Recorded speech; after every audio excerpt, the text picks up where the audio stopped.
இன்றைக்கி ஒரு சொதப்பல் வீடியோ தான் பார்க்க போகிறோம். உங்கள் யாருக்காச்சும் இந்த வீடியோ ரிலேட்டபிள் ஆச்சு அப்படின்னா கமெண்டில் சொல்லுங்கள்.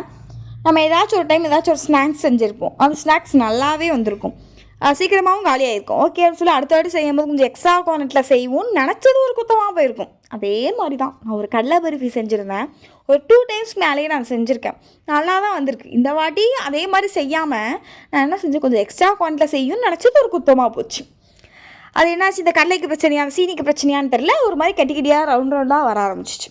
ஆனாலும் இந்த ஃபுல் டப்பா நான் வச்சுருந்தேன் பார்த்துக்கோங்க. நம்ம வீடியோ எடுக்கும்போது ஆஃப் டப்பா தான் இருக்குது, காலி ஆயிடுச்சு. ஆனால் செய்யும்போது எப்பா இது என்னது கல்லா இல்லாட்டி கடலை மிட்டாயா அப்படின்னு சொல்லி கேட்டவங்களாம் இப்போ எங்கே தூக்கி மூச்சு வச்சுக்கிறதுன்னு எனக்கு தெரில. நான் இப்படி தான் நமக்கு ஆல்ரெடி தெரிஞ்ச விஷயம் தான். சரி ஓகே, இன்றைக்கி மதியானம் லஞ்சுக்கு நான் என்ன சாப்பிட்டேங்கிறத சொல்லியிருந்தேன். இன்றைக்கி மதியானம் லஞ்சுக்கு என் ஹஸ்பண்டுக்கு வந்து டயட் ஃபுட்டு தான்.